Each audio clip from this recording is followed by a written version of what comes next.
Hello and welcome to the Tinley Chamber Spotlight Show. My name's Maureen Sapola and I'm your host.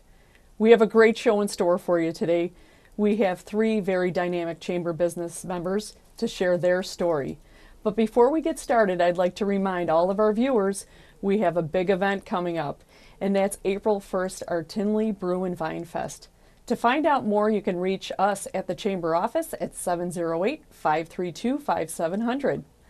Let's get the show started. I'd like to welcome new members to the Chamber. We have Stephanie and Jeff Pyrzynski, who come to us from Geoffresh. Welcome to the show. Thanks for having us. How are you today? Very excited. Good. Well, we're happy to have you. Tell us a little bit about yourself and our viewers, your story, and about your business. All right. So, would you like to kick it off? Sure.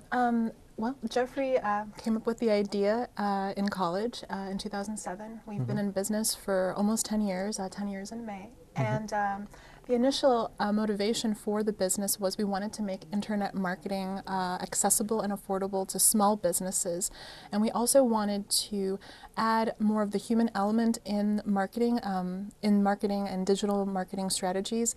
I think a lot of people feel that advertising, especially online, is very obstructive. They try to hide ads as much as they can. And I think we wanted to take a fresh approach and show what could be done in a fresh way with each client's objective and need. And that's kind of what kicked it off.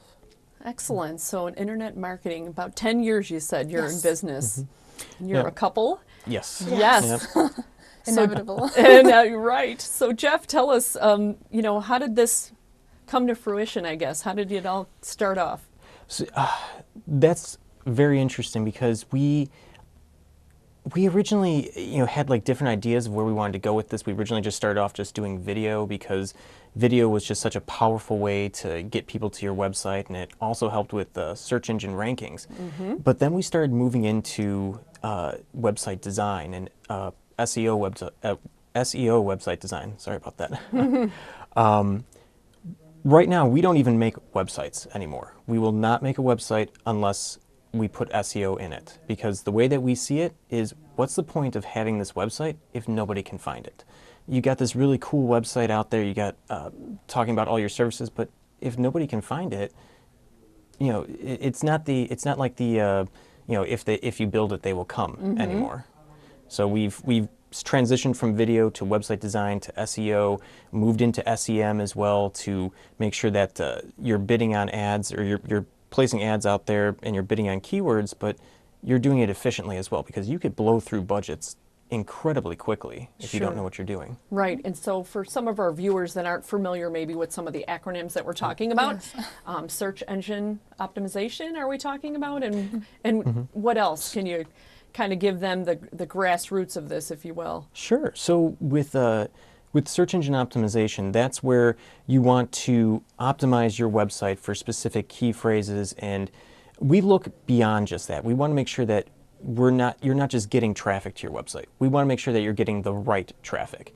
We had a client who was getting so much traffic from another part of the world, but their business, you have to actually walk into their door to get that. So I don't think people are going to fly, halfway across the world to get to their business.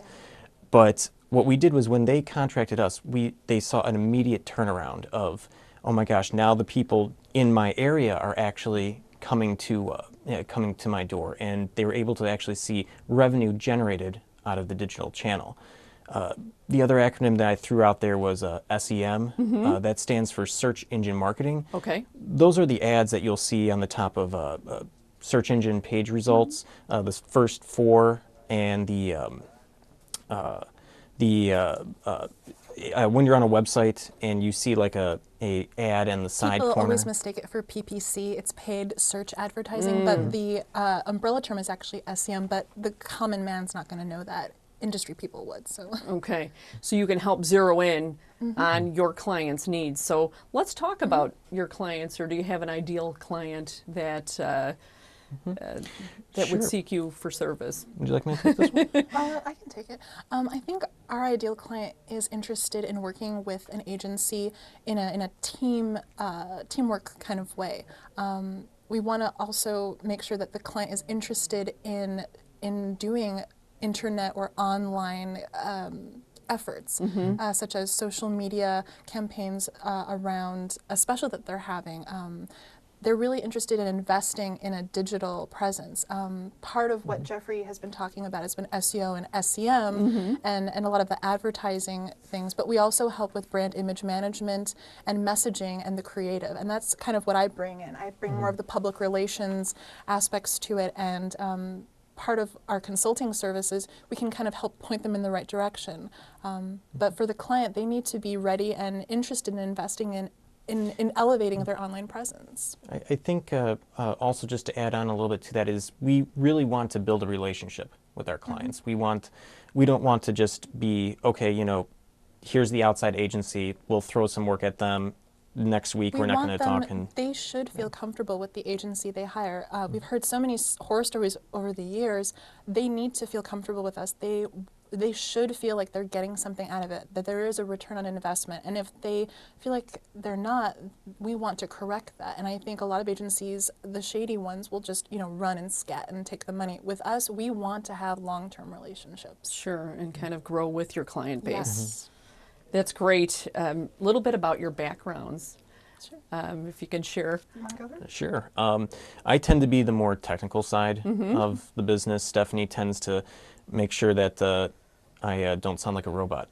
So, Some people have called him a computer, and I found that kind of offensive. well, the fun thing about that, though, is that I'm in the background of making sure that everything's optimized appropriately, making sure that all the technical sides of a website or our campaigns are running appropriately, while Stephanie's on the more creative side, making Right. sure that the images are correct, they're sending the correct feelings and whatnot. Geoffrey's background is more rooted in search and marketing. Mine is more rooted in public relations, advertising, and brand strategy, and graphic design as well. So I kind of help with the strategy and the look and the feel and the messaging, not the fluffy stuff necessarily. I'm also very good at digital analytics as well, but with him, he really brings a lot of oomph when it comes to the technical, the marketing, and all of that.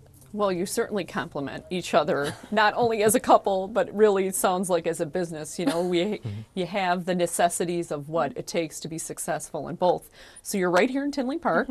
And how long? You're new to the chamber, December, if memory serves me correct. Yes. So 3 months in. Let's talk about plans for 2017. What are your plans? Well, we definitely want to work with the chamber a whole lot more. We're super excited to be on the show and just kind of see where things go. Definitely want to be with the Discover Tinley. Yes, event. we'll be at Discover Tinley, and I think one thing that we'd really be interested in is helping elevate Tinley's presence. I think that there have been some great strides made in the last year. We've noticed live broadcasts of the meetings, and noticing what Orland Park's doing with their recent rebrand and other nearby towns. I think Tinley definitely has something to offer and really kind of outshining all of them, and we'd love to help in that effort. That's wonderful. To find out more about Geoffresh, you can reach the Tinley Chamber office by calling 708-532-5700 or visit tinleychamber.org. Well, it's been so great to have you on the show. We just have about a minute left. If you have a concluding message for our viewers, we wish you a very prosperous 2017 and look forward to seeing you at our next events. Thank you, Maureen. Thank you. Well, I guess closing statements. We strongly believe that marketing should have something that appeals to the human experience. Marketing should not be something that people should want to try to block or X out when they're viewing something. You want to be there at the right time, reaching the right people, and we can help you do that. And we want to make sure that the essence of your business is coming across. And what do you want to say, Jeff? Well, I guess the only thing I'd like to say is that we want to make sure that your digital channel is actually giving you revenue from it. So many times we just see somebody saying, hey, I just want to have a website, but it's just a pretty face. But we want to make sure that you're actually getting money through that. Well, thank you again for being on the show. Thank you. I'd like to welcome our next guest. Bill Kendall comes to us from District 228. He is the superintendent. Bill, welcome to the show. Thanks for having me. Happy to have you here. I know we have a lot going on. Yep, we do. We're pretty excited about things that are happening in District 228 right now. We're in the month of March, and there's some big news that you shared with us at the Chamber during one of our Chamber meetings, and share with the audience. Yeah, let's start a little bit with your background and your role as Superintendent. Okay. This is my 10th year as Superintendent of Bremen School District. We have 4 high schools: Bremen High School, Tinley Park High School, Hillcrest, and Oak Forest. We have about 5,200 students who just do wonderful things and are really fun to be around. Excellent, and I'm sure they're keeping everyone busy. Absolutely, absolutely. So there's some great news. I know there's an expansion or some revenue coming in, Yeah. a bond. Yeah, we got the news in December of last year that we applied for and received a quality school construction bond.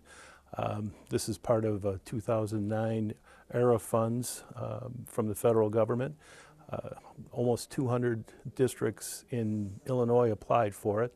29 got it, and District 228 received the highest amount, $50 million. That So is just really, fantastic. really exciting times for us. So lots of expansion. Or Yeah, we're going to embark on a 7-year facilities project to upgrade our facilities. And I think the other big thing that people need to understand is while we're doing this, the monies generated will actually help our taxpayers by reducing their rates by 7 to 8%. So wow.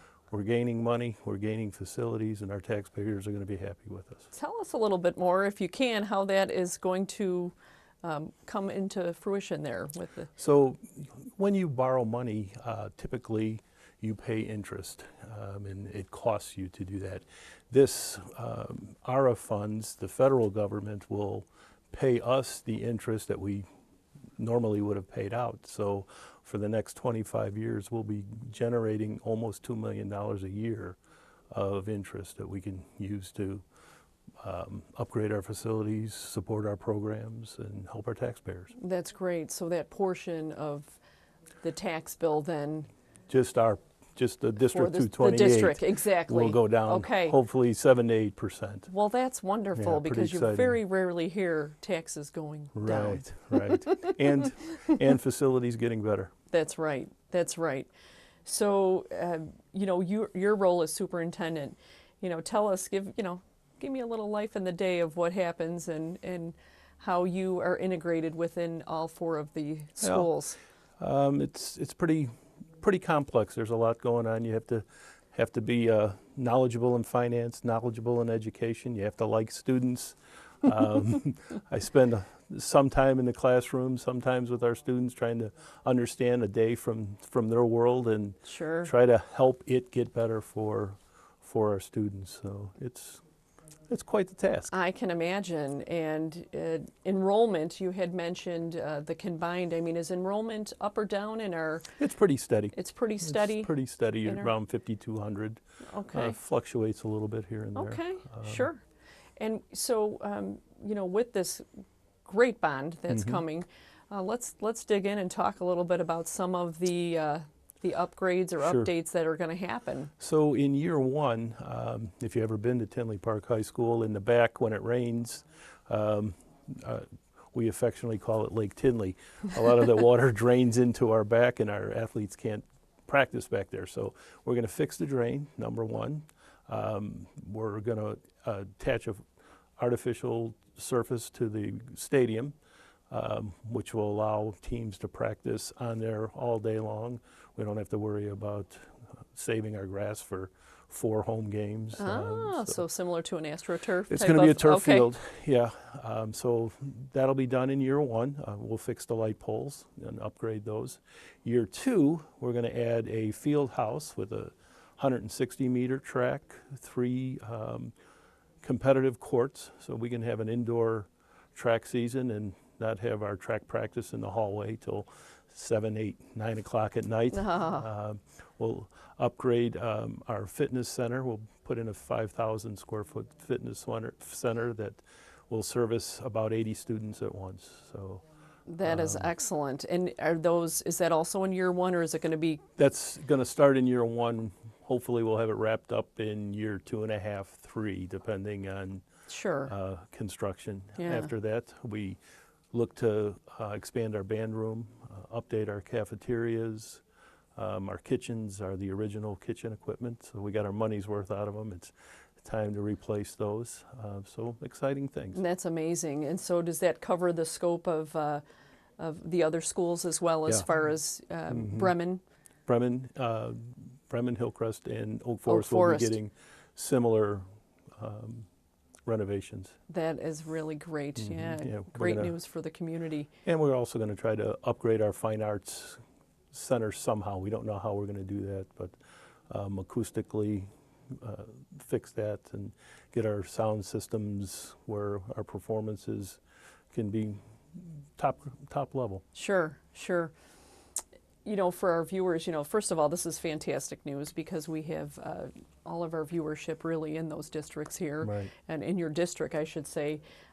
How can someone get involved or, you know, find out more? I mean, is there any other projects or talking about the engineering plans for Lake Tinley, if you will? I know that's going to be phase 1 or Right. through the first year. I'm sure there's been a lot of plans or behind the scenes on that. Incredible amount of work.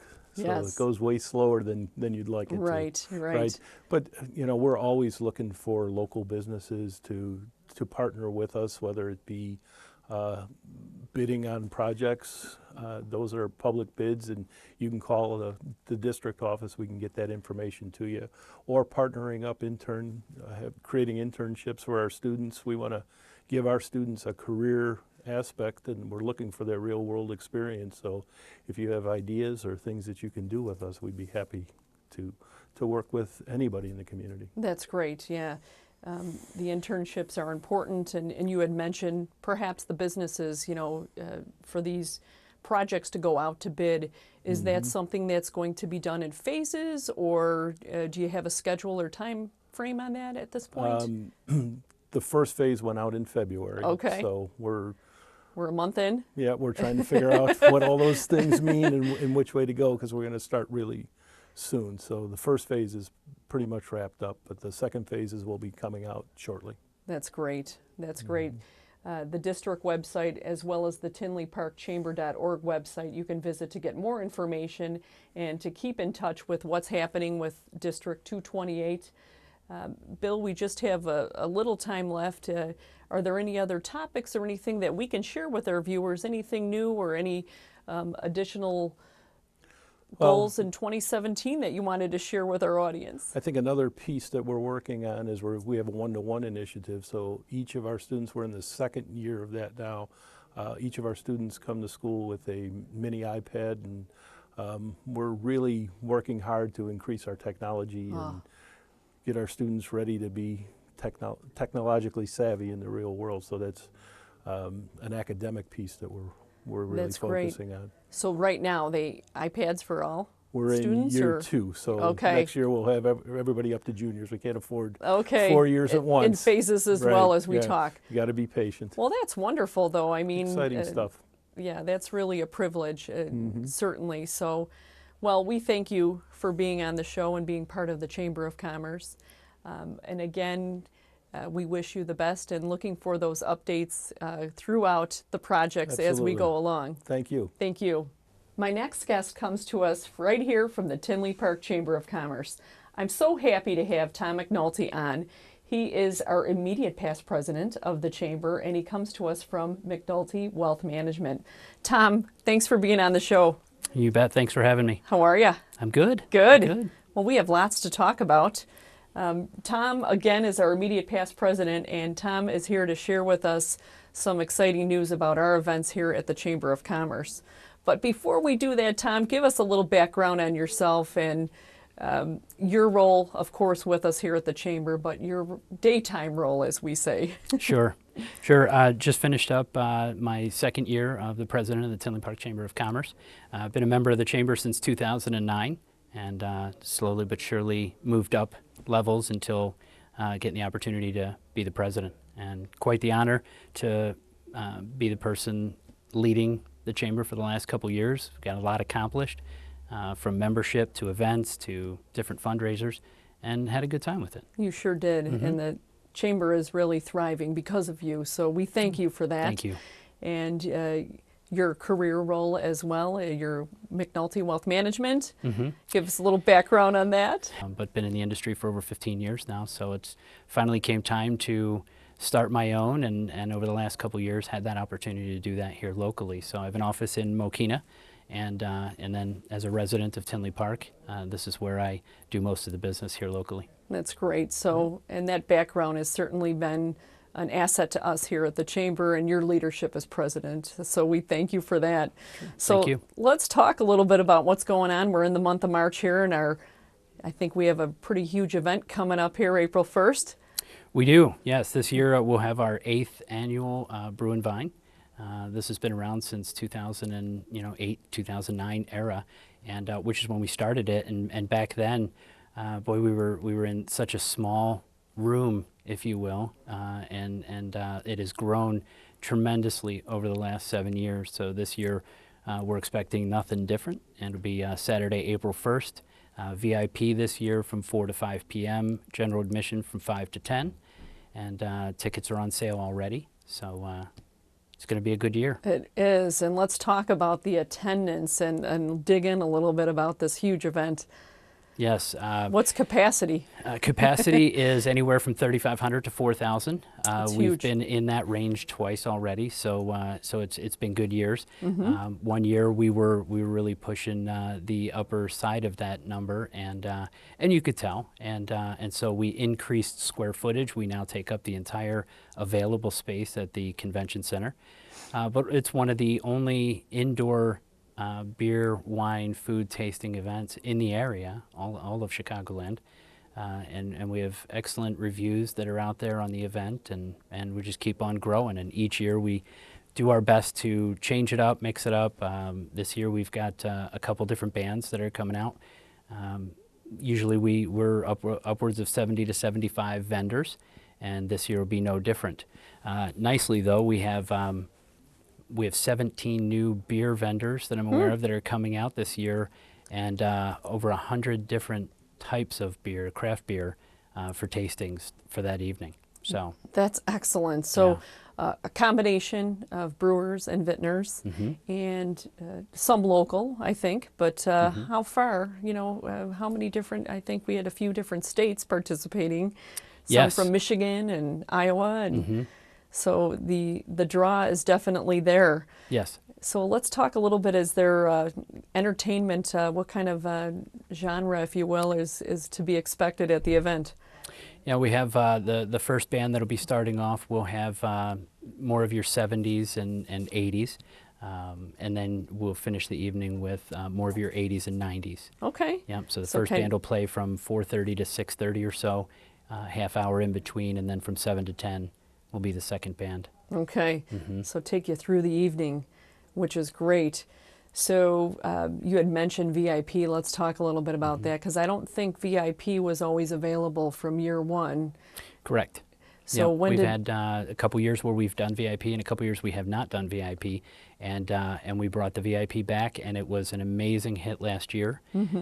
We had a tremendous amount of people that had come through, and we had specialty hors d'oeuvres that were served, beers that were served in, and wines that were served in VIP that were not served out on general admission. Oh, So there okay. was some good benefits behind being in VIP. Okay. So from a ticket availability perspective, what is that ratio? Do you know yet? What does that look like for how many VIP attendees? Because I know they sell out fast. They do. They do. In fact, right now we're twice the VIP sold to date than general admission. Wow. So that's usually what happens. That's been consistent over the last 2 times we've done VIP.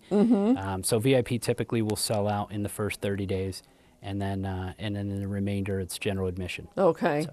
So yeah, so our viewers, to get your tickets early, especially if you Yes. want to get in for VIP. Yep, and those tickets can be purchased right online at tinleyparkbrewandvinefest.com. So, okay. And also to find out more about this great event, you can call the Chamber office, visit the Chamber website at tinleychamber.org, or of course, get those tickets on the brewandvinefest.com. Yep. Really, so that's excellent. So I want to talk a little bit more about all volunteers, first of all, that put this thing together. So when we look at 3,500, 4,000 patrons coming out to participate in this awesome event. There's a lot of work behind the scenes, Tom, and I know you're no stranger to this, being the chair and on the committee, and of course our past president, but how many volunteers really does it take to get this thing kicked off? We start to plan the event somewhere back in October, November. That's when we typically will start to have a couple small meetings about it. The committee can range anywhere from 5 to 15 people. This year we have probably about 12 people on the committee. We meet every 2 weeks, consistently from January forward. And in the very last 30 days of the event preparation, we meet every week for about 2-3 hours once a week. You have, during the event, you have upwards of 90 volunteers all going for 2 different shifts, and we break the shifts up from 4 to 7 and then 7 to 10. The nice thing about the volunteers, though, those that come out and help out and work, they do get entrance into the event as well. So for the shift that they're not working on, they get the opportunity to go in. Have some fun with then. Yes, with a glass, some tickets, complimentary tickets, a shirt and everything to go in and enjoy themselves for the second half of the evening or the first half. It's a tremendous commitment. First of all, Yes. when you think about the committee, you have 10 to 15 members giving up so many hours each and every week, but the execution is just amazing. And I can personally share that I've been a volunteer and I've witnessed this amazing event, and it really takes all feet on the street, so to speak, to make it work. So between the chamber and the village and just everyone coming together, and it's just amazing the volunteerism that we see. So I know there are a few members, Bob Haustein, yourself, Steve Babin, and if I'm forgetting one, anyone please pipe in on that. But I mean, there's just so much effort and experience, I know, that makes this such a great event. Yeah, this event goes back for now the 8th year now that we're getting into, but every year there are always so many people that go way over and above the expectation to put a good event together, and this year's not going to be any different. But certainly are extremely grateful for every volunteer that has come out in order to help us from any capacity that they've served in, but especially the committee. It really is a lot of hours to put this together. The participation from the village, at the Tinley Park Convention Center. It's amazing how many things have to come together for this to work out right. Yes. So, and it does, and it always has. Tom, it's been great to have you on. We have just about 30 seconds left if you'd like to share a concluding message with our viewers. Absolutely. Right now, if you race out, get your tickets at tinleyparkbrewandvinefest.com. General admission tickets are at $33 and VIP is at $50. So it's going to be another great year. We've made some good changes, and we look forward to seeing you there. Thank you to all of our sponsors, all of our vendors that are coming out, and we'll see you soon. Thank you. That concludes our show. I'd like to thank all of our guests and thank you for watching the Tinley Chamber Spotlight.